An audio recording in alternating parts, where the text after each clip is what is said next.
Sesyon 2. Bakit at paano ginagawa ng Diyos ang gawain ng paghatol sa mga huling araw? Ipinropesiya ng Biblia, ang paghuhukom ay dapat magsimula sa bahay ng Diyos. Mga kapatid, matapos ang maraming taon ng pananampalataya sa Panginoon, ang pinakadakila nating hiling ay ang madala pa itaas sa kaharian ng langit. Ang susi sa pagpasok sa kaharian ng langit ay ang salubungin ang pagbabalik ng Panginoon. Nalaman natin noong nakaraan na sa mga huling araw, ang Diyos ay magkakatawang tao sa ikalawang pagkakataon at magbabalik bilang anak ng tao. Maaaring may magtanong, pagdating ng Panginoon, pwede naman niya tayong direktang dalhin pa itaas sa kaharian ng langit. Bakit kailangan pa niyang magkatawang tao ulit? Sa totoo lang, pagdating ng Panginoon, gagawa siya ng isa pang yugto ng gawain. Ang gawain ng paghatol at direktang nauugnay ito sa kung makakapasok ba tayo sa kaharian ng langit o hindi. Basahin muna natin ang ilang talata mula sa Biblia para maunawaan. Sapagkat dumating na ang panahon ng pasimula ng paghuhukom sa bahay ng Diyos. Sapagkat ang Ama'y hindi humahatol sa kaninumang tao, kundi ipinagkaloob niya sa anak ang buong paghatol. At binigyan siya ng awtoridad na humatol sapagkat siya'y anak ng tao. Sapagkat siya'y dumarating upang hatulan ang lupa. Kanyang hahatulan ng katuwiran ang sanlibutan at ng kanyang katotohanan ang mga bayan. Mayroon pa akong maraming bagay na sa inyo ay sasabihin, ngunit ngayon ay hindi ninyo mga titiis. Gayunman ay kung siya, ang Espiritu ng katotohanan ay dumating, ay papatnubayan niya kayo sa buong katotohanan. At kung ang sino mang tao'y nakikinig sa aking mga pananalita at hindi sumasampalataya, ay hindi ko siya hinahatulan, sapagkat hindi ako naparito upang humatol sa sanlibutan, kundi upang iligtas ang sanlibutan. Siya na nagtatakwil sa akin at hindi tumatanggap sa aking mga salita, ay mayroong isang hahatol sa kanya. Ang salitang aking sinalita ay siyang sa kanya'y hahatol sa huling araw. Ipinropesiya ng Panginoong Hesus na sa mga huling araw ay magbabalik siya bilang anak ng tao para ipahayag ang katotohanan at gawin ang gawain ng paghatol. Binabanggit ng Biblia ang gawain ng paghatol ng mahigit 200 beses. Kung gayon, para kanino ang gawain ng paghatol? Para lang ba sa mga walang pananampalataya? Sinasabi sa atin ng Biblia, sapagkat dumating na ang panahon ng pasimula ng paghuhukom sa bahay ng Diyos. Sino ang nasa sambahayan ng Diyos? Kapag binabanggit natin ang sambahayan ng Diyos, tiyak na tumutukoy ito sa mga nananampalataya sa Kanya. Kaya naman, ang paghuhukom ay dapat magsimula sa bahay ng Diyos, ay nangangahulugang nagsisimula ang paghatol sa mga nananampalataya sa Diyos. Ang gawaing ito ay para iligtas ng Diyos ang mga kayang sumalubong sa Kanya at tumanggap sa Kanyang mga salita sa mga huling araw. Hindi ito para hatulan muna ang mga walang pananampalataya. Dahil maraming propesiya sa Biblia na nagsasabing gagawin ng Diyos ang gawain ng paghatol sa mga huling araw, tiyak na ito ay gawaing siguradong tutuparin ng Diyos. Maaaring malito ang ilan at magtanong, nanampalataya kami sa Panginoon sa buong buhay namin at napatawad na ang mga kasalanan namin. Pagdating ng Panginoon, dapat ay direkta niya kaming dalhin pa itaas sa kaharian ng langit. Bakit kailangan pa ring magsimula ang paghatol sa sambahayan ng Diyos? Bakit tayong mga nananampalataya sa Panginoon ay kailangan pa ring sumailalim sa gawain ng paghatol? Ang mahalagang tanong na ito ay may kinalaman sa dakilang usapin ng ating kaligtasan at pagpasok sa kaharian ng langit. Kung hindi natin nauunawaan ang kahalagahan ng gawain ng paghatol ng Diyos, mapapalampas natin ang pagkakataong masalubong ang Panginoon at madala pa itaas sa kaharian ng langit. Susunod, magbahaginan tayo tungkol sa paksang ito. Matapos manampalataya sa Panginoon at mapatawad ang ating mga kasalanan, bakit hindi tayo pwedeng direktang pumasok sa kaharian ng langit? Bakit kailangan pa rin gawin ng Diyos ang gawain ng paghatol sa mga huling araw? Ang mga hinihingi sa pagpasok sa kaharian ng langit. Kung gusto nating malaman kung bakit ginagawa ng Diyos ang gawain ng paghatol, dapat muna nating maunawaan kung anong uri ng tao ang makakapasok sa kaharian ng langit.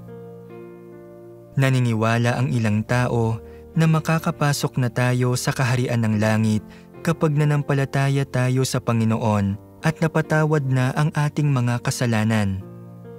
Basta't nagbabasa tayo ng Biblia, nananalangin at gumagawa ng mabubuting gawa, tiyak na dadalhin tayo ng Panginoon sa kaharian ng langit pagdating niya. Tama ba ang pananaw na ito? Para makapasok sa kaharian ng langit, kailangan muna nating alamin ang mga hinihingi para dito.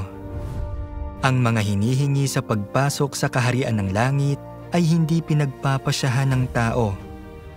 Ang Diyos ang namamahala sa mga tarangkahan ng kanyang kaharian. Ang Diyos lang ang may huling salita.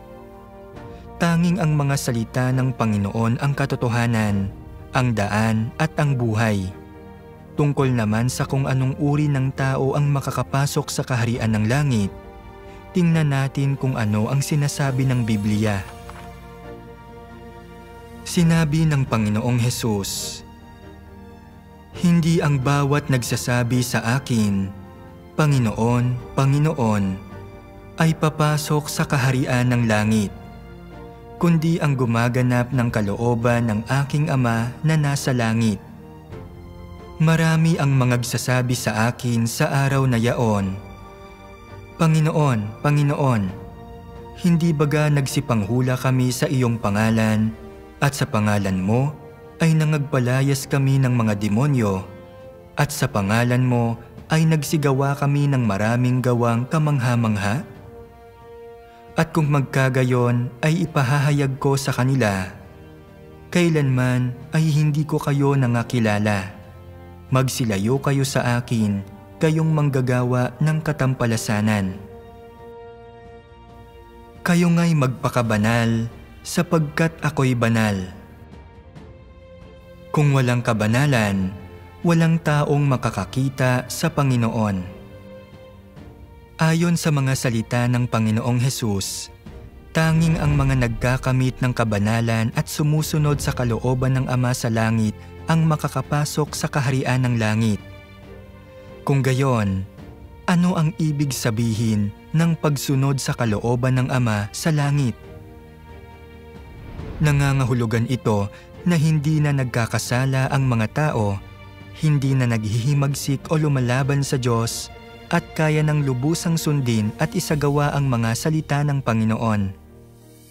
Kung ang isang tao ay nananampalataya sa Panginoon at napatawad na ang kanyang mga kasalanan, pero namumuhay pa rin siya sa paulit-ulit na pagkakasala at pagkukumpisal, hindi siya kalipikado na pumasok sa kaharian ng langit.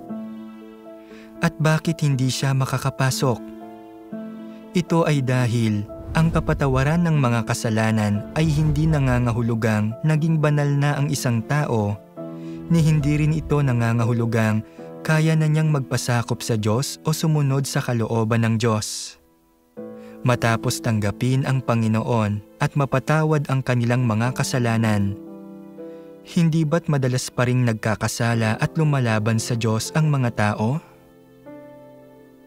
Napatawad na ang mga kasalanan ng mga tao pero nananatili ang kanilang makasalanang kalikasan. Nananatili ang kanilang tiwaling disposisyon kaya namumuhay pa rin ang mga tao sa kasalanan.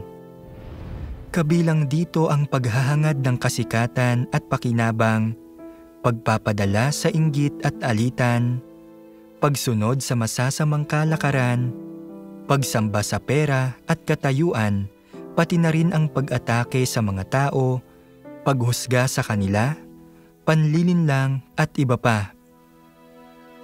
Bukod pa rito, kaya pa ring labanan ng mga tao ang Diyos.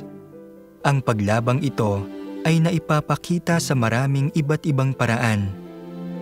Pagrereklamo tungkol sa Diyos, pagdududa sa Kanya, paghusga sa Kanya, pagkondena sa Kanya, at maging ang paglapastangan sa Kanya.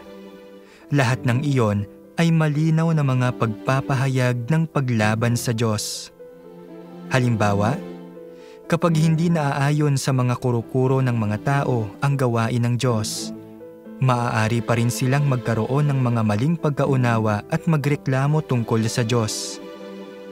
Lalo itong kitang-kita sa saloobin nila sa Panginoon na puno ng panlilinlang. Kung maayos ang lahat, nagpapasalamat sila at nagpupuri sa Panginoon sa salita.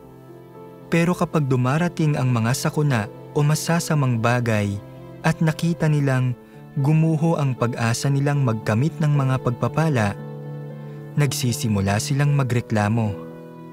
Ipinapakita nito na kaya pa ring ipagkanulo at labanan ng mga tao ang Diyos. Bagamat napatawad na ang mga kasalanan ng sangkatauhan, nananatili pa rin silang marumi at tiwali.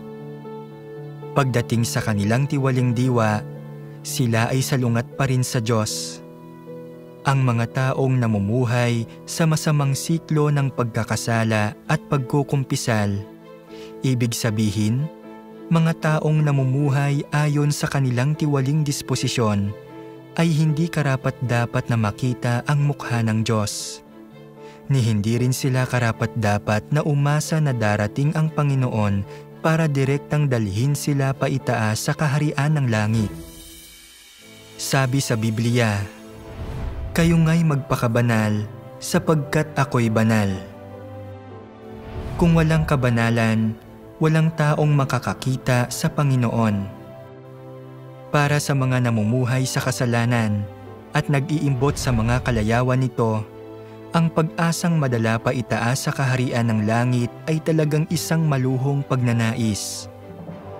Sinabi sa atin ng Panginoong Hesus, "Hindi ang bawat nagsasabi sa akin, 'Panginoon, Panginoon,' ay papasok sa kaharian ng langit, kundi ang gumaganap ng kalooban ng aking Ama na nasa langit." May dalawang kahulugan ang mga salitang ito. Una, hindi lahat ng mananampalataya ay makakapasok sa kaharian ng langit. Iilan lang ang makakapasok at karamihan ay hindi. Ikalawa, ang mga nagpapatuloy sa kasalanan, kahit na araw-araw silang nangungumpisal, nananalangin at nagsisisi, ay hindi makakasunod sa kalooban ng Ama sa langit dahil hindi sila nadalisay at nananatili ang kanilang tiwaling disposisyon. Ang gayong mga tao ay hindi kalipikado na pumasok sa kaharian ng Diyos. Ang umasa na darating ang Panginoon at direktang madala pa itaas sa kaharian ng langit ay mapangaraping pag-iisip lang ng mga tao at isang maluhong pagnanais. Hindi kailanman ipinangako ng Panginoong Hesus ang gayong bagay. Sa makatwid, walang anumang pagdududa na ang mga namumuhay sa kasalanan ay hindi kalipikado na pumasok sa kaharian ng Diyos. Ito ay itinakda ng matuwid at banal na disposisyon ng Diyos gaya mismo ng sinabi ng Panginoong Hesus. "Katotohanan, katotohanang sinasabi ko sa inyo, ang bawat nagkakasala ay alipin ng kasalanan, at ang alipin ay hindi nananahan sa bahay magpakailanman. Ang anak ang nananahan magpakailanman. Mga kapatid, pag-isipan natin ngayon ang tanong na ito. Matapos manampalataya sa Panginoon sa loob ng maraming taon at mapatawad ang ating mga kasalanan, nangangahulugan ba ito na kalipikado na tayong direktang dalhin paitaas sa kaharian ng Diyos? A. Hindi, dahil maaari pa rin tayong madalas na magkasala at hindi pa natin nakakamit ang kabanalan. B. Oo, dahil nananampalataya tayo sa Panginoon at napatawad na ang ating mga kasalanan, pwede na tayong direktang pumasok sa kaharian ng langit. Ang tamang sagot ay A. Hindi, dahil maaari pa rin tayong madalas na magkasala at hindi pa natin nakakamit ang kabanalan. Tama ba ang sagot mo? Sa puntong ito, maaaring labis na masiraan ng loob ang ilan at mag-isip, kung ganito ang sitwasyon at walang sino mang banal, ibig bang sabihin ay wala nang makakapasok sa kaharian ng Diyos? Pero huwag kayong malungkot. Ang pagpasok sa kaharian ng langit ay pangako ng Diyos. Susunod, tatalakayin natin ng malaliman ang mga salita ng Diyos para maunawaan ang mga hinihingi sa pagpasok sa Kanyang kaharian at mahanap ang landas patungo roon. Ang epekto ng gawain ng Panginoong Hesus. Una, unawain natin kung bakit, kahit na natapos na ng Panginoong Hesus ang Kanyang gawain sa krus, namumuhay pa rin ang mga tao sa paulit-ulit na pagkakasala at pagkukumpisal, hindi makatakas sa gapos ng kasalanan. Isa itong mahalagang tanong na dapat nating isaalang-alang.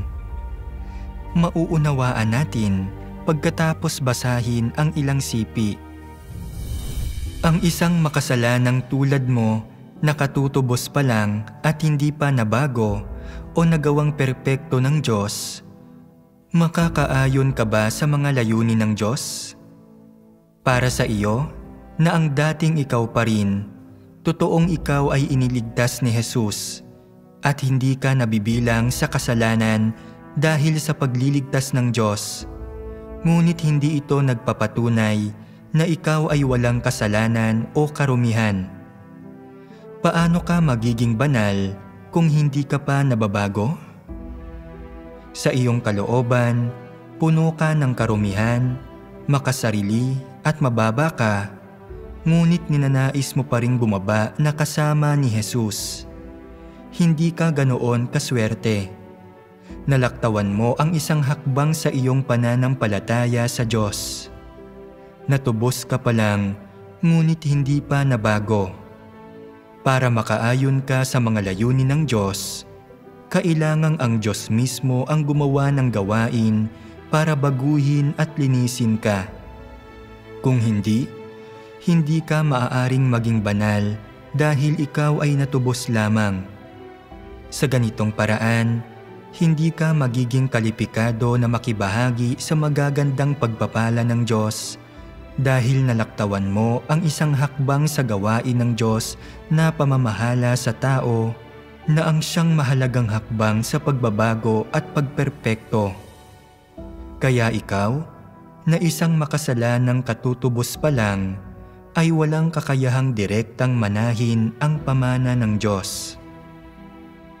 Sapagkat sa kapanahunan ng biyaya, ang mga demonyo ay pinalaya sa tao sa pamamagitan ng pagpapatong ng mga kamay at panalangin, ngunit ang mga tiwaling disposisyon sa kalooban ng tao ay nanatili pa rin. Ang tao ay pinagaling sa kanyang sakit at pinatawad sa kanyang mga kasalanan, Ngunit ang gawain ng kung paano maiwawaksi ang tiwaling makasatanas na disposisyon sa loob ng tao ay hindi pa nagawa. Ang tao ay nailigtas lamang at napatawad sa kanyang mga kasalanan dahil sa kanyang pananalig. Ngunit ang makasalanang kalikasan ng tao ay hindi lubusang naalis at nanatili pa rin sa kanyang kalooban. Ang mga kasalanan ng tao ay napatawad dahil sa gawain ng pagpapapako sa krus ng Diyos. Ngunit ang tao ay patuloy na namuhay sa dati niyang tiwaling makasatanas na disposisyon. Dahil dito, ang tao ay dapat naganap na mailigtas mula sa kanyang tiwaling makasatanas na disposisyon upang ang makasalanang kalikasan ng tao ay maaaring ganap na maiwaksi at hindi na kailanman muling mabubuo at sa gayon ay tinutulutang mabago ang disposisyon ng tao. Mula sa mga salitang ito, malinaw na ang ginawa lang ng Panginoong Hesus ay ang gawain ng pagtubos, pero hindi ang gawain ng pagdadalisay at pagbabago sa mga tao. Dahil dito, kapag nananampalataya ang mga tao sa Panginoon, ang mga kasalanan lang nila ang napapatawad, pero ang kanilang makasalanang kalikasan, ang ugat ng kanilang kasalanan, ay hindi nalutas. Ipinapaliwanag nito kung bakit madalas pa ring magkasala ang mga tao kahit napatawad na ang kanilang mga kasalanan. Ipinako sa krus ang Panginoong Hesus upang maging handog para sa kasalanan, para sa sangkatauhan, at tubusin tayo mula sa kasalanan.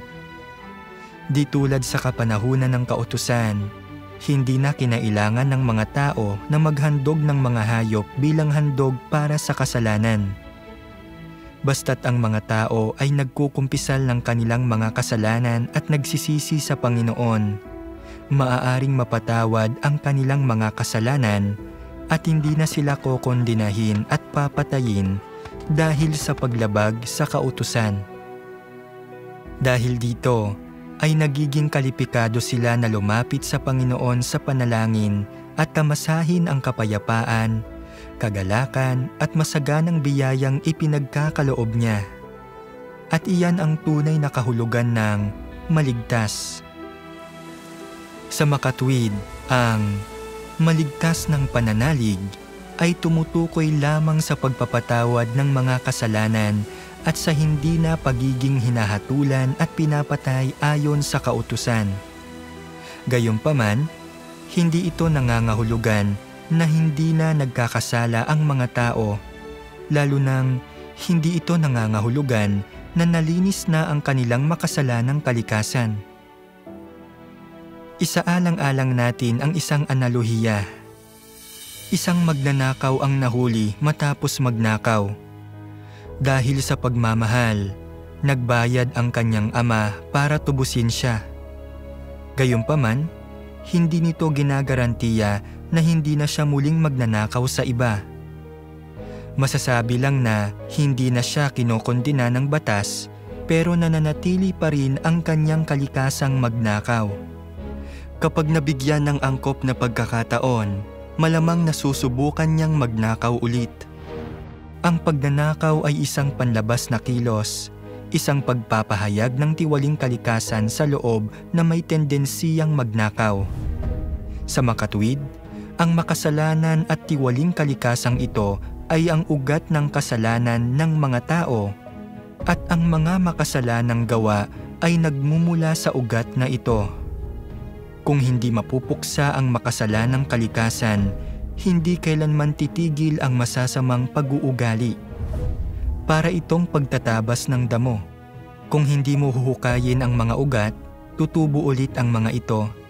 Gaano mo man kadalas tabasan ang mga ito. Ganoon din sa pagkakasala ng mga tao. Kung pinatatawad lang ang mga kasalanan nang hindi binubunot ang ugat ng kasalanan sa kalooban, patuloy pa ring magkakasala ang mga tao. Kung gayon, ano itong ugat ng kasalanan? Tumutukoy ito sa satanikong kalikasan at mga satanikong lason sa kalooban ng mga tao. Ang kalikasan ni Satanas ay nailalarawan sa pagkamakasarili, kayabangan, pagiging baliko, panlilinlang, kabuktutan, kasakiman, pagmamagaling at labis na pagpapahalaga sa sarili. Ang mga ito ay mga tiwaling disposisyon. Halimbawa, kapag nakataya ang mga personal na interes o reputasyon, nahihirapan ang mga taong isagawa ang mga salita ng Panginoon. Dahil sa takot na maliitin o hamakin sila ng iba kapag nagsabi ng totoo, kaya nagsisinungaling sila at nanlilinlang. Ito ang makasariling, tiwaling kalikasan sa kalooban ng tao na gumagana. Gayon din, kapag nakakakita ng iba na mas magaling, hindi sila mapalagay at nagkakaroon ng masamang hangarin. Ito ang mainggiting tiwaling kalikasan sa kalooban ng mga tao. Ang inggit ay maaaring humantong sa mga negatibong pag-uugali tulad ng pangmamaliit, panghuhusga, at panghahamak sa iba. Ang kayabangan ay isa ring satanikong disposisyon. Maaari nitong dominahin ang mga tao na nagiging sanhi ng pagtataas at pagpapatotoo nila sa kanilang sarili at humihingi ng pagpapasakop mula sa iba tulad ng ginagawa ni Satanas. Ang mapagmataas na kalikasan ay maaari ding humantong sa pagsuway sa salita ng Diyos, pagkikimkim ng mga kuro-kuro tungkol sa Diyos, at maging sa pagkakanulo sa Kanya.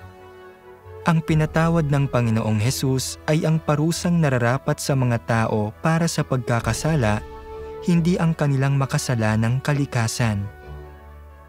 Hanggat hindi nalulutas ang makasalanang kalikasang ito, kahit na patawarin pa ng Panginoong Hesus ang mga tao ng 1,000 o 10,000 beses, hindi pa rin nila magagawang tumigil sa pagkakasala. Sa huli, hindi nila makakamit ang kabanalan at mananatiling hindi kalipikado na pumasok sa kaharian ng langit. Ito ay isang katunayang dapat harapin ng bawat mananampalataya. Kung gayon, malulutas ba ng mga tao ang makasalanang kalikasang ito ng mag-isa? Halimbawa, unti-unti bang maaalis ng isang tao ang makasalanang kalikasang ito sa pamamagitan ng mas madalas na pagbabasa ng Biblia, pagdalo sa mga pagtitipon at pananalangin? Ang sagot ay talagang hindi. Sa loob ng 2,000 taon, hindi mabilang na mga debotong mananampalataya ang nagbasa ng Biblia, dumalo sa mga pagtitipon at nanalangin. Pero sino sa kanila ang tumigil sa pagkakasala? Sino ang nagwaksi sa kanilang tiwaling disposisyon? Wala ni isa. Maging si Pablo ay nagsabi, "Sapagkat ang pagnanais ay nasa akin, datapwat kung paano ang paggawa ng mabuti ay wala." Ang kalikasan ng mga tao ay puno ng mga satanikong disposisyon, at ang mga salita ni Satanas ay naging buhay na ng mga tao. Ang mga satanikong disposisyong ito ay parang nasa ating dugo, nasa ating mga buto na hindi natin kayang iwaksi ng tayo lang. Ang satanikong disposisyong ito ay malalim nang nakaugat sa mga tao at naging buhay na nila. Sa ganitong paraan, gaano man subukan ng mga tao o gaano man nila pigilan ang kanilang sarili, walang silbi ang lahat ng ito. Sinong mananampalataya sa Panginoon ang nakalaya na sa gapos ng kasalanan? Hindi ba't lahat sila ay nasadlak sa paulit-ulit na pagkakasala at pagkukumpisal, namumuhay sa kasalanan at nagkakandahirap, nakikitang imposibleng makalaya sila kahit pa tumatangis at nananalangin sila sa Panginoon? Sa makatwid, para tunay na makalaya sa kasalanan at makamit ang kabanalan, ang kailangan ng sangkatauhan ay higit pa sa pagpapapako sa krus ng Panginoong Hesus para pasanin ang mga kasalanan. Kailangan din natin na personal na magbalik ang Panginoong Hesus upang alisin ang makasalanang kalikasan sa ating kalooban at lubusan tayong baguhin at dalisayin. Saka lamang tayo magkakamit ng kabanalan at magiging kalipikado na pumasok sa kaharian ng langit. Sa pagtanggap lamang sa paghatol ng Diyos sa mga huling araw, madadalisay ang isang tao at makakapasok sa kaharian ng langit. Kung gayon, paano nga ba tayo tunay na makakalaya sa kasalanan at madadala ng Diyos sa kaharian ng langit? Sa katunayan, sinabi na sa atin ng Panginoong Hesus ang landas tungo sa pagdadalisay. Basahin natin ang ilang talata sa Biblia para maunawaan ito. Sapagkat dumating na ang panahon ng pasimula ng paghuhukom sa bahay ng Diyos. Mayroon pa akong maraming bagay na sa inyo ay sasabihin, ngunit ngayon ay hindi ninyo mga titiis. Gayunman ay kung siya, ang Espiritu ng katotohanan ay dumating, ay papatnubayan niya kayo sa buong katotohanan. Gawin mo silang banal sa pamamagitan ng iyong katotohanan. Ang salita mo'y katotohanan. At kung ang sino mang tao'y nakikinig sa aking mga pananalita at hindi sumasampalataya, ay hindi ko siya hinahatulan, sapagkat hindi ako naparito upang humatol sa sanlibutan, kundi upang iligtas ang sanlibutan. Siya na nagtatakwil sa akin at hindi tumatanggap sa aking mga salita, ay mayroong isang hahatol sa kanya. Ang salitang aking sinalita ay siyang sa kanya'y hahatol sa huling araw. Sa mga huling araw, gagawa ang Diyos ng isa pang yugto ng gawain, ang paghatol na nagsisimula sa sambahayan ng Diyos. Ito ay para iligtas ang mga taos-pusong sumasampalataya sa Panginoon at sumasalubong sa kanyang pagbabalik. Sinasabi sa mga kasulatan, gawin mo silang banal sa pamamagitan ng iyong katotohanan. Ang salita mo'y katotohanan. At ang salitang aking sinalita ay siyang sa kanya'y hahatol sa huling araw.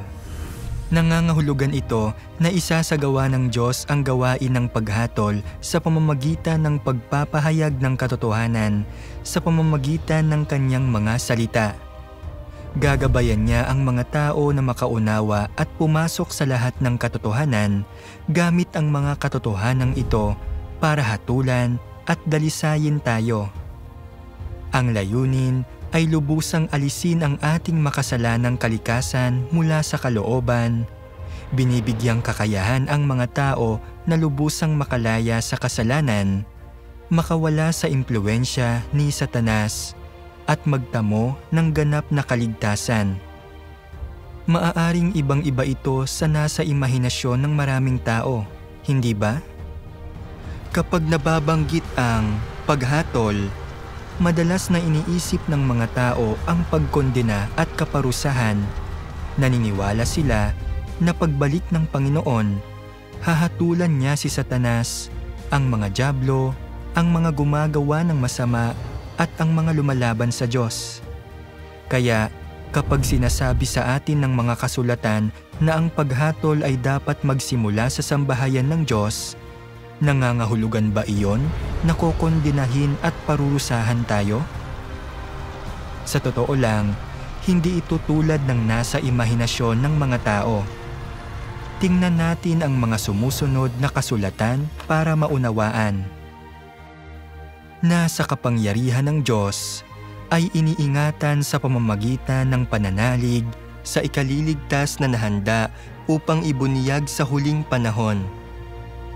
Ay gayon din naman si Kristo na inihandog na minsan upang dalhin ang mga kasalanan ng marami.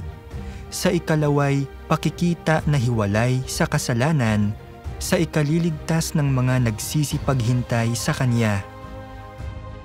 Sapagkat kapag nasa lupa ang iyong mga kahatulan, ay nangatututo ng katuwiran ang mga nananahan sa sanlibutan.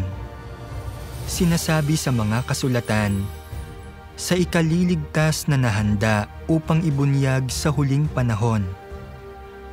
At sa ikalaway pakikita na hiwalay sa kasalanan, sa ikaliligtas ng mga nagsisipaghintay sa Kanya. Malinaw na ipinapahiwatig ng mga talatang ito na kapag bumalik ang Panginoon sa mga huling araw, magdadala siya ng isa pang bahagi ng Kanyang pagliligtas. Ang kaligtasang ito ay tumutukoy sa gawain ng paghatol sa pamamagitan ng mga salita na gagawin ng Diyos pagbalik niya sa mga huling araw. Ang pariralang, hiwalay sa kasalanan, sa ikaliligtas, ay nangangahulugan na kapag bumalik ang Panginoon, hindi na siya magsisilbing handog para sa kasalanan para sa sangkatauhan, pinapasan ang ating mga kasalanan, ni hindi rin niya direktang kokondenahin ang sangkatauhan. Sa halip, isasagawa niya ang gawain ng paghatol sa pamamagitan ng mga salita upang dalisayin at iligtas ang lahat ng taos-pusong sumasalubong sa Kanyang pagbabalik. Ang gawaing ito ay magbibigay daan sa mga tao na lubusang makalaya sa kasalanan, maiwaksi ang kanilang mga tiwaling disposisyon at tunay na gawin ang kalooban ng Diyos. At sa gayon, ay ginagawa silang kalipikado na pumasok sa kaharian ng langit. Mula rito, makikita natin na ang paghatol ng Diyos sa pamamagitan ng mga salita sa mga huling araw ay hindi pagkondena at kaparusahan. Sa kabaligtaran, ang gawain ng paghatol ng Diyos sa mga huling araw ay ang pinakamahalaga at pinakaimportanteng yugto sa Kanyang gawain ng pagliligtas sa sangkatauhan. Ito ang nagtatakda kung makakapasok ba ang mga tao sa kaharian ng langit.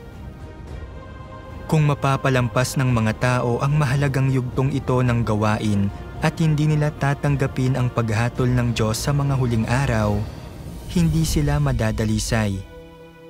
Kung gayon, magiging walang saysay ang lahat ng kanilang pagsisikap sa pananampalataya sa Diyos at susuko sa kalagitnaan, magiging habang buhay silang hindi kalipikado na pumasok sa kaharian ng Diyos at ang kanilang pananalig sa Diyos ay ituturing na isang ganap na kabiguan. Talagang habang buhay na pagsisisihan iyon. Basahin natin ang isa pang sipi para mas lalo tayong malinawan dito.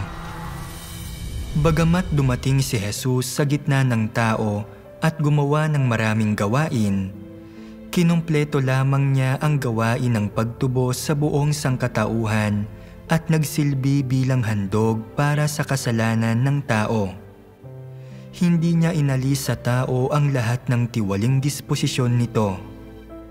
Ang lubos na pagliligtas sa tao mula sa impluwensya ni Satanas ay hindi lamang nangailangan na si Jesus ay maging handog para sa kasalanan at pasanin ang mga kasalanan ng tao, kundi kinailangan din ng Diyos na gumawa ng mas dakila pang gawain upang ganap na alisin sa tao ang kanyang disposisyon na ginawang tiwali ni Satanas.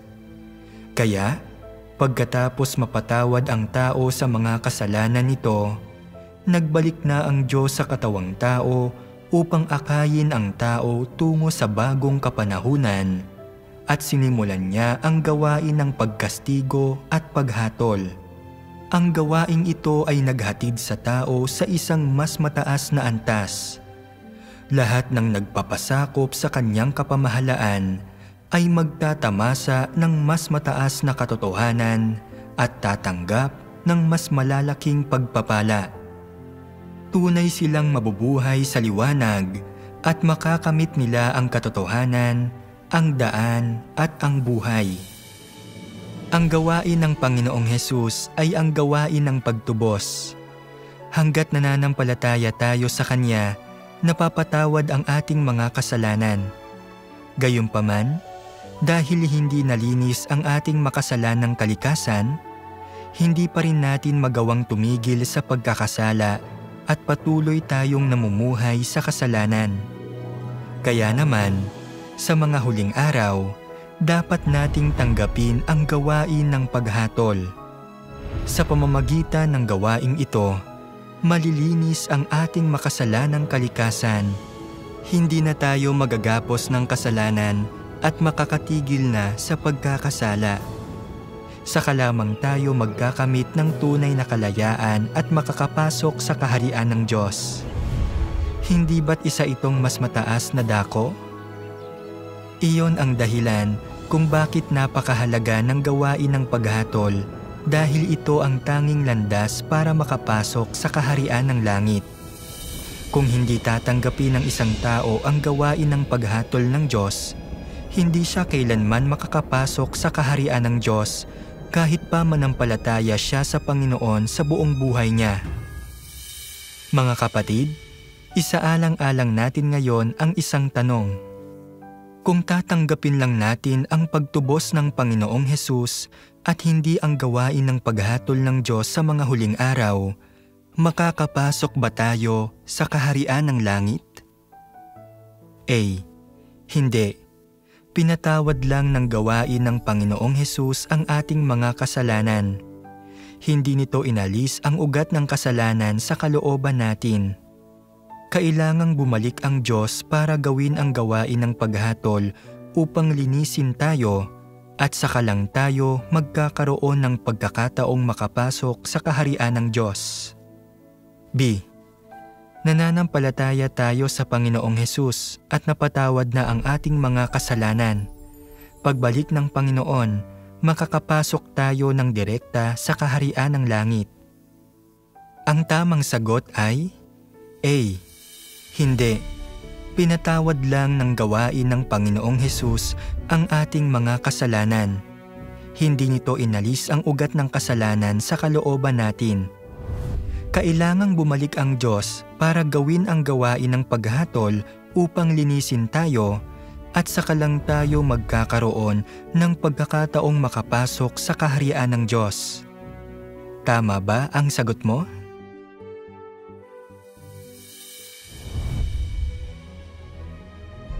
Paano ginagawa ng Diyos ang gawain ng paghatol sa mga huling araw para dalisayin at iligtas ang mga tao? Kung gayon, paano nga ba eksaktong ginagawa ng Diyos ang gawain ng paghatol para dalisayin ang mga tao?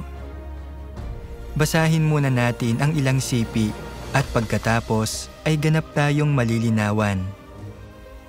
Sinabi ng Panginoong Hesus, sapagkat ang Amay hindi humahatol sa kaninumang tao, kundi ipinagkaloob niya sa anak ang buong paghatol.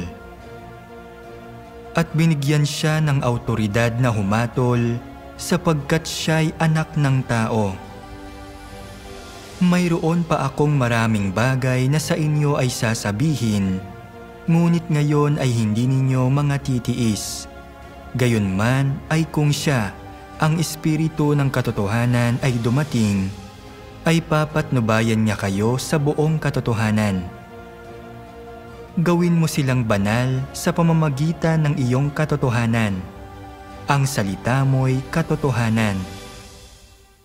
Ang gawain ng paghatol ay sariling gawain ng Diyos, kaya natural na ang Diyos mismo ang dapat gumawa nito. Hindi ito maaaring gawin ng tao para sa Kanya, sapagkat ang paghatol ay ang paglupig sa lahi ng tao sa pamamagitan ng katotohanan. Walang pag-aadinlangan na magpapakita pa rin ang Diyos bilang nagkatawang taong imahe upang gawin ang gawaing ito sa mga tao. Ibig sabihin, gagamitin ng Kristo ng mga huling araw ang katotohanan upang turuan ang mga tao sa buong mundo at ipaalam ang lahat ng katotohanan sa kanila. Ito ang gawain ng paghatol ng Diyos. Ang Kristo ng mga huling araw ay gumagamit ng iba't ibang katotohanan para maturuan ang tao, para ilantad ang diwa ng tao at himayin ang kanyang mga salita at gawa. Ang mga salitang ito ay binubuo ng iba't ibang katotohanan gaya ng tungkulin ng tao, paano dapat magpasakop ang tao sa Diyos, paano dapat maging tapat ang tao sa Diyos, paano dapat isabuhay ng tao ang normal na pagkatao, gayon din ang karunungan at disposisyon ng Diyos at iba pa. Ang mga salitang ito ay nakatuon lahat sa diwa ng tao at sa kanyang tiwaling disposisyon. Partikular na, yaong mga salitang naglalantad kung paano tinatanggihan ng tao ang Diyos ay sinasabi patungkol sa kung paano ang tao ay isang pagsasakatawan ni Satanas at isang puwersa ng kaaway laban sa Diyos.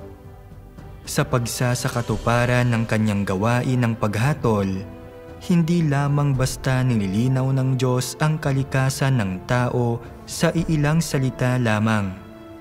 Inilalantad at pinupungusan niya ng pangmatagalan. Ang lahat ng ganitong mga pamamaraan ng paglalantad at pagpupungos ay hindi maaaring mahalinhan ng mga ordinaryong salita, kundi ng katotohanang hindi man lang taglay ng tao. Ang ganitong klaseng mga pamamaraan lamang ang matatawag na paghatol. Sa pamamagitan lamang ng ganitong uri ng paghatol, masusupil ang tao at makukumbinsi ng husto tungkol sa Diyos. At bukod pa riyan, ay makamtan ang tunay na pagkakilala sa Diyos. Ang idinudulot ng gawain ng paghatol ay ang pagkaunawa ng tao sa tunay na mukha ng Diyos at sa katotohanan tungkol sa kanyang sariling paghihimagsik.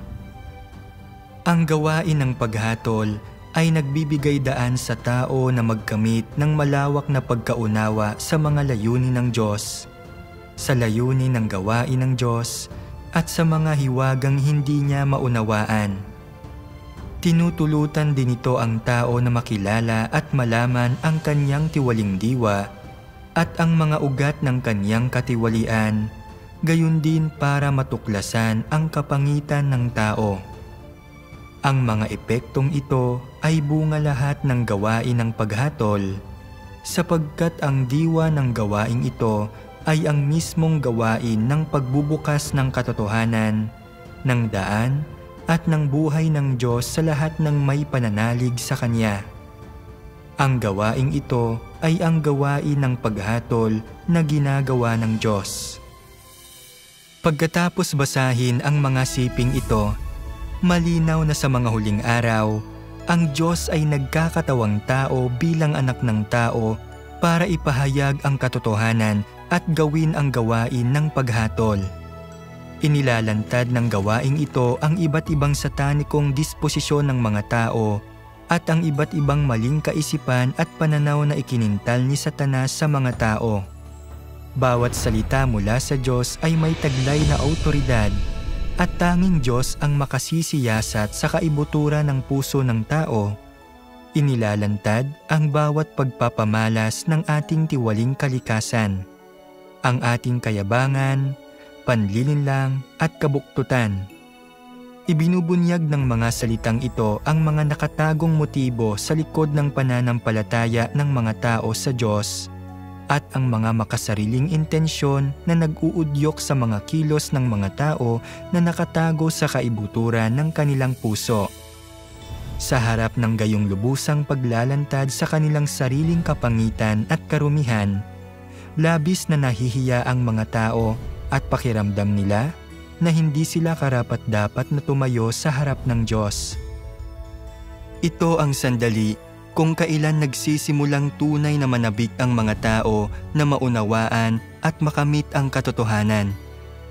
Habang isinasagawa ng mga tao ang katotohanan, natututo silang magpasakop sa Diyos, at kapag nauunawaan na ng mga tao ang katotohanan at kaya nang mamuhay ayon sa mga salita ng Diyos, magsisimulang magbago ang kanilang buhay disposisyon.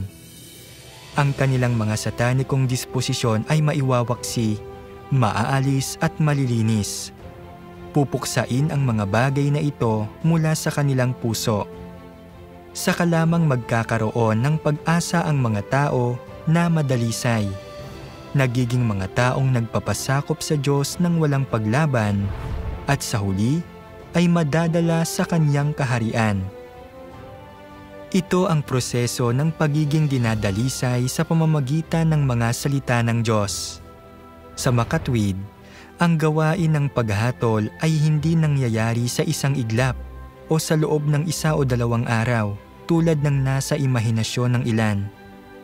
Sa mga huling araw, ang Diyos mismo ay magkakatawang tao para magpahayag ng maraming salita upang gawin ang gawain ng paghatol gamit ang mga salita para ilantad ang katiwalian ng mga tao at ipakita sa kanila ang landas para iwaksi ang kanilang tiwaling disposisyon.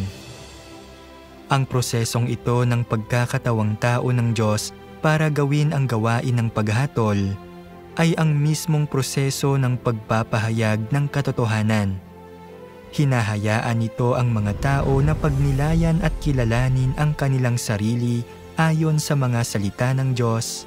Sa gayon, ay iwinawaksi ang kanilang tiwaling disposisyon at nagagawang tunay na magpasakop at sumamba sa Diyos, nagiging mga taong lubos na iniligtas ng Diyos.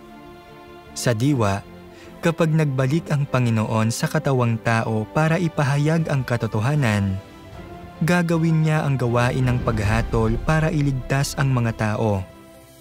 Kung hindi tatanggapin ng mga tao ang katotohanang ipinapahayag niya o pinakikinggan ang kanyang tinig, hinding-hindi nila kailanman masasalubong ang Panginoon. Kailangang gawin ng Diyos ang gawaing ito dahil ang buong tiwaling sangkatauhan ay may kalikasang lumalaban sa Kanya. Ang tiwaling disposisyong ito ang ugat ng paghihimagsik ng mga tao laban sa Diyos. At ito ang pinakamahirap lutasin. Malulutas lamang ito sa pamamagitan ng paghatol at pagkastigo ng mga salita ng Diyos, kasama ng mga pagsubok at pagpipino. Iyon ang dahilan kung bakit dapat tanggapin ng mga tao ang gawain ng paghatol ng Diyos upang makamit ang tunay na pagpapasakop, tunay na pagsamba at ganap na kaligtasan.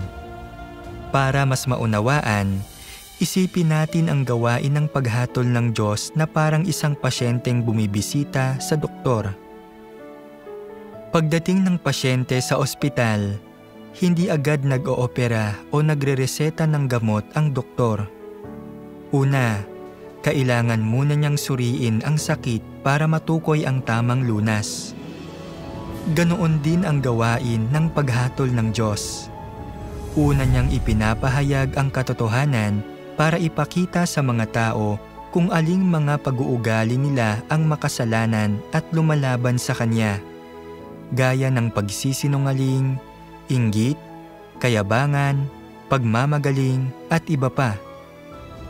Pagkatapos, sinasabi niya sa mga tao kung paano lulutasin ang mga tiwaling disposisyong ito at sa huli, ipinapakita niya sa kanila kung paano isabuhay ang wangis ng isang tunay na tao. Sa pamamagitan ng pagbabasa ng mga salita ng Diyos, unti-unting natatagpuan ng mga tao ang landas para makalaya sa kasalanan at makamit ang pagdadalisay. Ang proseso ng paghatol ng Diyos ay tulad lang ng paggagamot ng doktor sa isang pasyente. Ginagamit ng Diyos ang katotohanan, ang Kanyang mga salita bilang lunas. Ipinapakita ng mga kasulatan at ng mga salita ng Diyos na magbabalik ang Panginoong Hesus sa katawang tao para simulan ang gawain ng paghatol sa lupa sa gitna ng mga mananampalataya. Pinalilitaw nito ang isang tanong. Bakit kailangan muling magkatawang tao ang Diyos para gawin ang gawain ng paghatol sa lupa? Sa pamamagitan lang ng pagkakatawang tao at pagparito sa lupa, magkakaroon ang Diyos ng tunay, konkretong pakikisalamuha sa mga tao, makakausap sila at maibabahagi ang katotohanan sa kanila anumang oras, saan man, inilalantad at inahatulan ang mga tao ayon sa mga tiwaling disposisyong ibinubunyag nila at para diligan, pastulan, at suportahan ang mga tao ayon sa kanilang mga pangangailangan. Ibinibigay sa mga tao ang malilinaw na layunin at hinihingi ng Diyos. Nagbibigay daan ito sa mga tao na marinig ng sarili nilang mga tainga ang mga salita ng Diyos para tunay na maunawaan ang mga katotohanang ipinapahayag niya. Hindi ba't ito ang pinakamabisang paraan para magkamit ang mga tao ng katotohanan at kaligtasan? Higit pa rito, kapag ang Diyos ay nagkakatawang tao bilang isang ordinaryo at normal na tao, maaari bang magkaroon ng mga kuro-kuro ang mga tao? Maaari ba silang maghimagsik? Oo naman. Kapag nilalabanan ng mga tao ang tila normal na taong ito, kahit na wala silang sabihin at subukan nilang itago ito, nakikita ng Diyos ang nilalaman ng kanilang puso at direkta at tumpak niyang ilalantad kung ano ang nakatago sa kalooban ng mga tao. Sa makatwid, ang pagkakatawang tao ng Diyos ang pinakamahusay na paraan para ibunyag ang paghihimagsik at paglaban ng mga tao na siyang mahalaga para sa gawain ng paghatol. Kung direktang kakausapin ng Espiritu ng Diyos ang mga tao, tiyak na masisindak sila. Paano pa maibubukas ng mga tao ang kanilang puso sa Diyos at makikipag-usap sa Kanya? Paano pa mauunawaan ng mga tao ang katotohanan? Sa presensya ng Espiritu, sino ang mangangahas na maging mapaghimagsik o mapanlaban? Wala ni isa. Manginginig ang mga tao, magpapatira pa sa lupa sa takot. Kung paralisado na sa takot ang mga tao, paano pa maibubunyag ang kanilang tunay na kalikasan? Anong ebidensya ang gagamitin para hatulan ang mga tao? Sa makatwid, hindi kayang hukayin at ibunyag ng gawain ng Espiritu ang tunay na kalagayan ng mga tao, kaya hindi nito maisa sa katuparan ang gawain ng paghatol. Gayunpaman, ang pagkakatawang tao ng Diyos ay magkakamit ng mas labis na magagandang resulta. Hindi ba?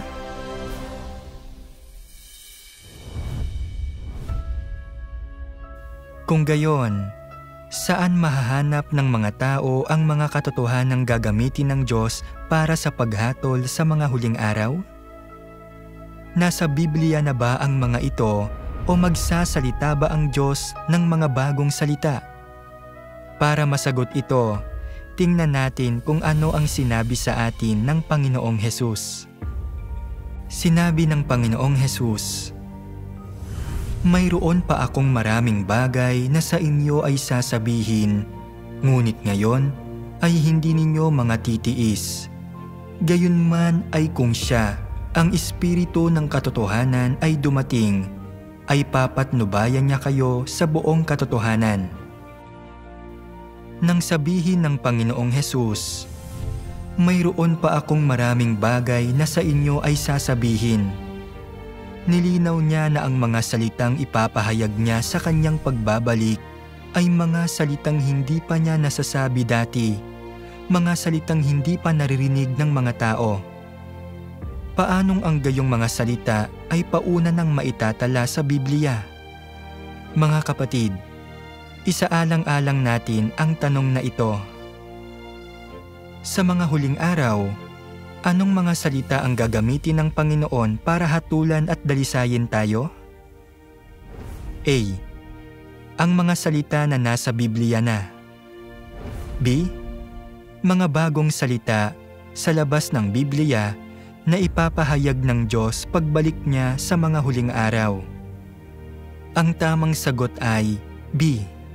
Mga bagong salita sa labas ng Biblia na ipapahayag ng Diyos pagbalik niya sa mga huling araw.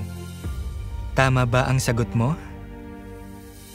Sa katunayan, ang Biblia mismo ay maraming beses na nagpropesiya na magsasalita ang Diyos ng mga bagong salita sa mga huling araw. At nakita ko sa kanang kamay, niyaong nakaupo sa luklukan ang isang aklat na may sulat sa loob at sa labas, na tinatakang mahigpit ng 7 tatak. At walang sino man sa langit, ni sa lupa, o sa ilalim man ng lupa ang kayang makapagbukas ng aklat ni makatingin doon. At sinabi sa akin ng isa sa matatanda, "Huwag kang umiyak. Masdan mo ang leon ng angkan ni Juda. Ang ugat ni David ay nagtagumpay na buksan ang aklat at ang 7 selyo nito. Ngunit ikaw, o Daniel, isara mo ang mga salita at tatakan mo ang aklat hanggang sa panahon ng kawakasan. Marami ang tatakbo ng paroon at parito at ang kaalaman ay lalago." At sinabi niya, "Yumaon ka ng iyong lakad, Daniel, sapagkat ang mga salita ay nasarahan at natatakan hanggang sa panahon ng kawakasan. Marami ang magpapakalinis at magpapakaputi at magpapakadalisay. Ngunit ang buktot ay gagawa ng may kabuktutan, at wala sa buktot ang makakaunawa, kundi silang pantas ang makakaunawa. Malinaw na isinasaad ng mga kasulatang ito na pagbalik ng Panginoon, bubuksan niya ang isang aklat. Ang aklat na ito ay may selyo, ibig sabihin ay wala pang sinumang nakapagbukas o nakabasa nito. Ang aklat na ito ay mabubuksan lamang sa mga huling araw ng leon ng angkan ni Juda, ang ugat ni David." Sa madaling salita, ng nagbalik na Panginoong Hesus mismo. Sa makatwid, ang aklat na ito ay tiyak na hindi ang Biblia, ni hindi rin ito tumutukoy sa aklat ng pahayag. Ang Biblia at ang aklat ng pahayag ay parehong bukas na para basahin ng sinuman sa loob ng libu-libong taon. Sa kabaligtaran, ang selyadong aklat ay naglalaman ng mga bagong salita na ipapahayag ng Diyos sa mga huling araw. Ang Biblia ay naglalaman lamang ng mga salitang sinabi ng Diyos sa nakaraan. Kaya naman, ang selyadong aklat na bubuksan pagbalik ng Panginoon ay hindi ang Biblia na binabasa natin ngayon. Ang mga salitang ipapahayag ng Panginoon pagbalik niya ay mga bagong pagbigkas.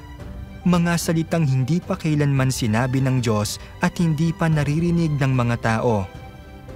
Natural lang na hindi maaaring naitala ang mga ito sa Biblia. Sa makatwid, pagbalik ng Panginoong Hesus sa mga huling araw, magpapahayag siya ng mga bagong salita, bubuksan ang selyadong aklat at gagawin ang gawain ng paghatol para dalisayin tayo. Dapat maging malinaw dahil dito na ang landas patungo sa kaharian ng langit ay totoo at praktikal. Hindi ito simpleng usapin lang ng pagpapatawad sa mga kasalanan at pagkatapos ay direktang dadalhin pa itaas sa kaharian. Ito ay mapangarapin na pag-iisip at malayo sa realidad. Kung nais ng mga taong madala sa kaharian ng langit, ang pinakamahalagang hakbang ay ang tanggapin ang paghatol at pagkastigo ng Diyos. Hanapin ang mga bagong salita na ipinapahayag ng Diyos sa mga huling araw at isagawa ang mga ito. Sa ganitong paraan lamang malilinis ang kanilang mga tiwaling disposisyon at magiging mga taong tunay na sumusunod sa kalooban ng Diyos. Saka lamang sila magiging kalipikado na tumanggap ng mga pangako ng Diyos at makapasok sa kanyang kaharian.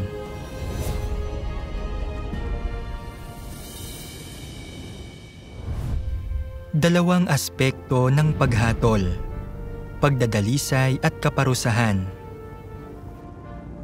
Habang ginagamit ng Diyos ang katotohanan para hatulan at dalisayin ang mga tumatanggap sa kanyang mga salita, paano niya hinahatulan ang lahat ng iba pa? Paano naman ang mga hindi nananampalataya sa Diyos, ang mga nananampalataya kay Jesus pero tinatanggihan ang kanyang ikalawang pagparito, ang mga naniniwala lang sa pagpapako sa krus pero tumatanggi sa gawain ng paghatol, at ang mga kumakapit sa Biblia pero tumatanggi sa mga bagong salita ng Diyos sa mga huling araw? Basahin natin ang ilang sipi ng mga salita para maunawaan. Ang isang aspekto ng gawain ng Diyos ay lupigin ang buong sangkatauhan at makamit ang mga taong hinirang sa pamamagitan ng kanyang mga salita. Ang isa pa ay lupigin ang lahat ng anak ng paghihimagsik sa pamamagitan ng iba't ibang sakuna. Isang bahagi ito ng malawakang gawain ng Diyos. Sa ganitong paraan lamang lubusang makakamtan ang kaharian sa lupa na nais ng Diyos, at ito ang bahagi ng kanyang gawain na lantay na ginto. Sasapit ang lahat ng uri ng sakuna, sunod-sunod. Daranas ng mga sakuna ang lahat ng bansa at lugar. Ang salot, taggutong, baha, tagtuyot at mga lindol ay nasa lahat ng dako. Ang mga sakunang ito ay hindi lamang mangyayari sa isa o dalawang lugar, ni matatapos ang mga iyon sa loob ng isa o dalawang araw. Bagkus, kakalat ang mga iyon sa palawak na lugar at titindi ng titindi.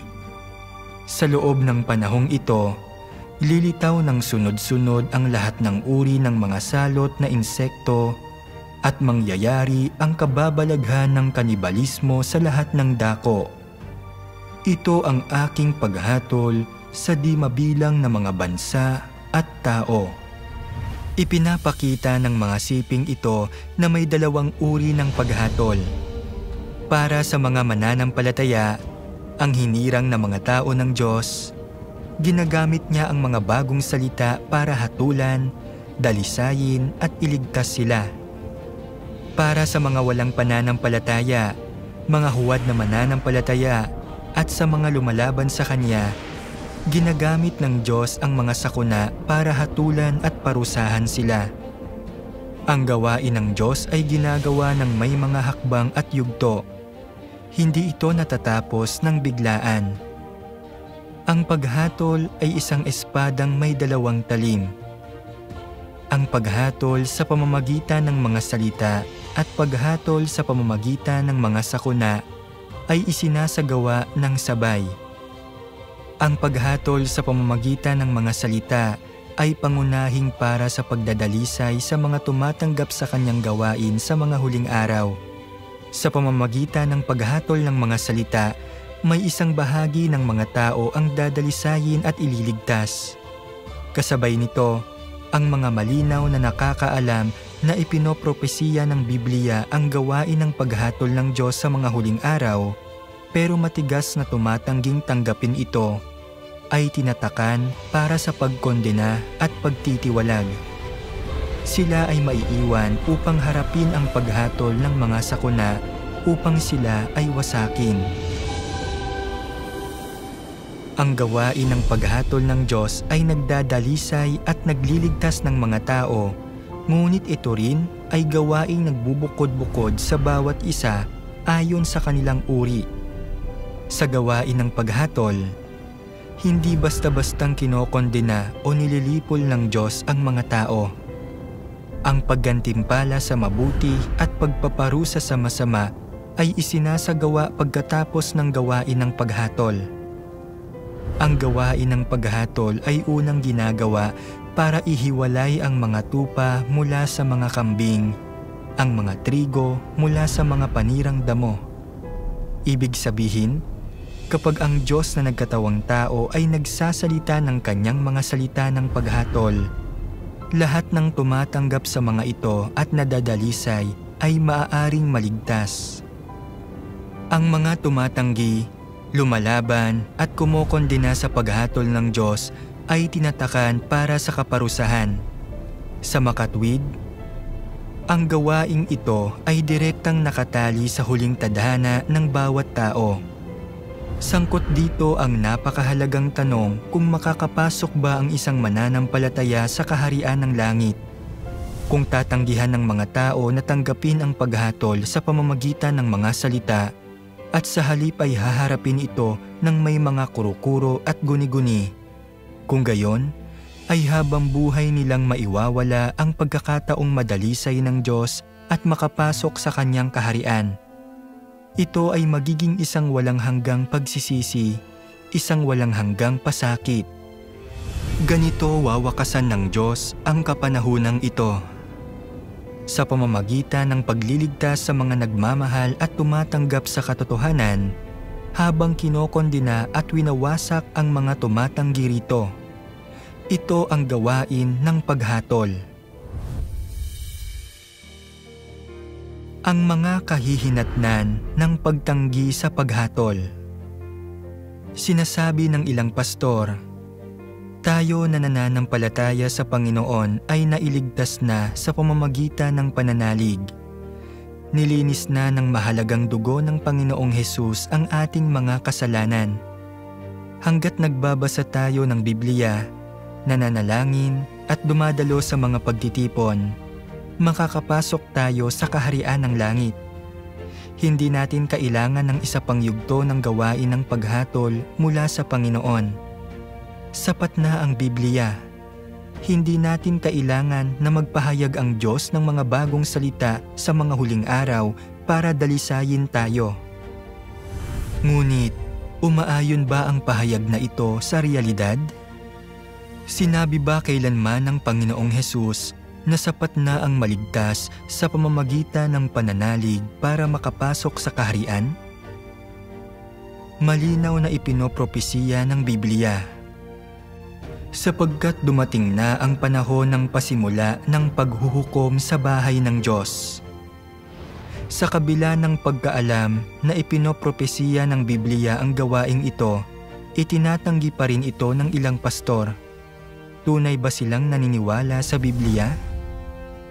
Ang pagsasagawa ng Diyos ng gawain ng paghatol sa mga huling araw ay batay sa propesiya sa Biblia. Kung nauunawaan nila ang mga kasulatan, dapat nilang maunawaan ang kahalagahan ng propesiyang ito.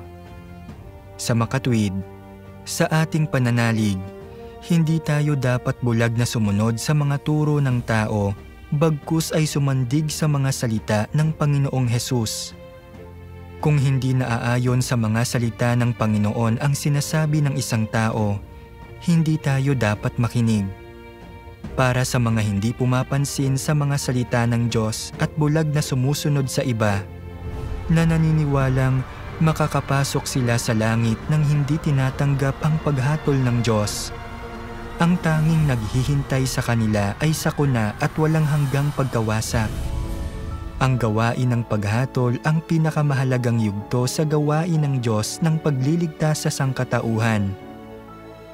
Sa pagtanggap lamang nito maaaring maging isang mananagumpay ang isang tao bago ang mga sakuna at magkaroon ng bahagi sa kaharian ng langit. Sa pamamagitan lamang ng pagdana sa paghatol at pagkastigo ng mga salita ng Diyos, makikilala ng mga tao ang kanilang sariling kalikasang diwa at satanikong disposisyon. Makikita ang matuwid at banal na disposisyon ng Diyos. Unti-unting mauunawaan at makakamit ang katotohanan at madadalisay ang kanilang satanikong disposisyon. Ito ang tanging landas tungo sa kaligtasan at sa kaharian ng langit. Kung tatanggihan ng mga tao ang gawain ng paghatol ng Diyos sa mga huling araw, hinding-hindi nila makakamit ang katotohanan, hinding-hindi makakalaya sa gapos ng kasalanan, at hinding-hindi magiging kalipikado na pumasok sa kaharian ng Diyos. Kahit gaano pa karami ang nagawa nilang gawain, gaano man sila nagdusa o anuman ang halagang binayaran nila, hindi nila makakamit ang pagsang-ayon ng Panginoon. Pinipili ng mga tao ang sarili nilang landas sa kanilang pananalig. Hindi pinipilit ng Diyos ang sinuman. Pero dapat nating maunawaan ito. Kapag ang Diyos ay nagkatawang tao at pumarito sa lupa para ipahayag ang katotohanan upang hatulan at dalisayin ang mga tao, kung hindi ito tatanggapin ng mga tao, huli na ang lahat kapag nakita nila ang Panginoon na bumababa sa isang ulap. Sa panahong iyon, Patapos na ang gawain ng paghatol at gagantimpalaan na ng Diyos ang mabubuti at parurusahan ang mga buktot. Sa oras na iyon, kahit palamunin ng pagsisisi ang mga tao, hindi na uulitin ng Diyos ang gawaing ito para sa kanila. Kapag pinalampas ng mga tao ang paghatol sa pamamagitan ng mga salita na ginawa ng Diyos na nagkatawang tao sa mga huling araw, habang buhay na nila itong pinalampas. Ang disposisyon ng Diyos ay walang awa sa sino mang hindi nakakasabay sa kanyang gawain.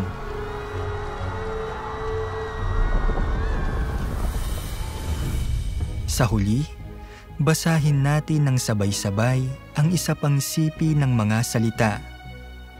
Ang gawain ng paghatol ay sariling gawain ng Diyos, kaya natural na ang Diyos mismo ang dapat gumawa nito. Hindi ito maaaring gawin ng tao para sa Kanya, sapagkat ang paghatol ay ang paglupig sa lahi ng tao sa pamamagitan ng katotohanan. Walang pag-aalinlangan na magpapakita pa rin ang Diyos bilang nagkatawang taong imahe upang gawin ang gawaing ito sa mga tao. Ibig sabihin, gagamitin ng Kristo ng mga huling araw ang katotohanan upang turuan ang mga tao sa buong mundo at ipaalam ang lahat ng katotohanan sa kanila. Ito ang gawain ng paghatol ng Diyos.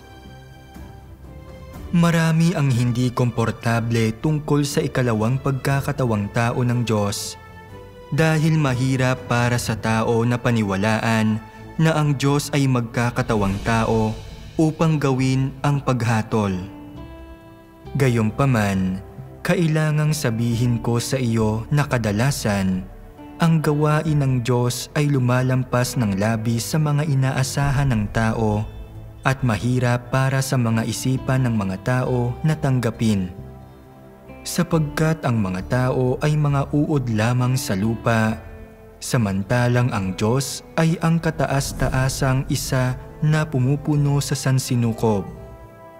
Ang isipan ng tao ay katulad lamang ng isang balon ng maruming tubig na nagbubunga lamang ng mga uod. Samantalang ang bawat yugto ng gawain na pinapatnubayan ng mga kaisipan ng Diyos ay ang katas ng karunungan ng Diyos. Palaging hinahangad ng tao na makipaglaban sa Diyos, kung saan ay sinasabi ko na hayag kung sino ang magdurusa ng kawalan sa katapusan. Hinihikayat ko kayong lahat na huwag ninyong ipalagay ang inyong mga sarili na mas mahalaga kaysa ginto.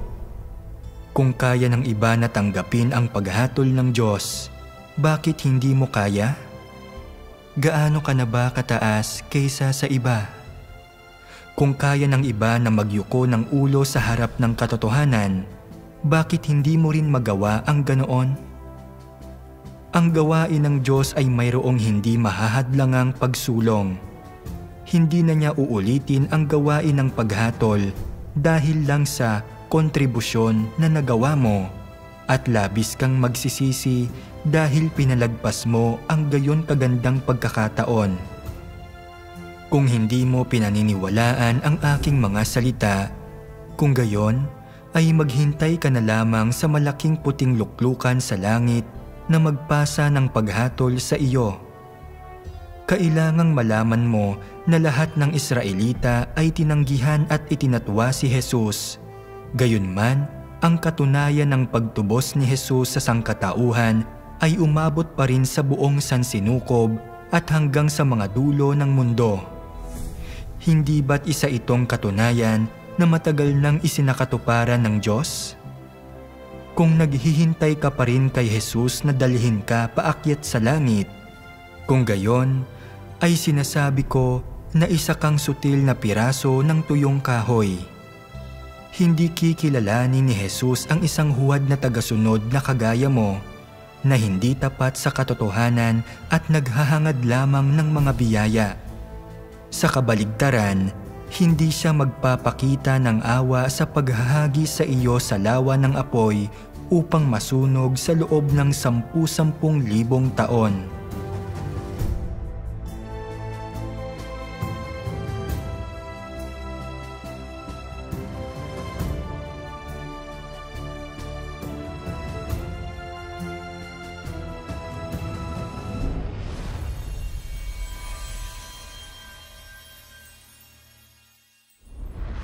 2 taon na ang nakalilipas, nangako ang Panginoong Hesus, "Narito, ako'y madaling pumaparito."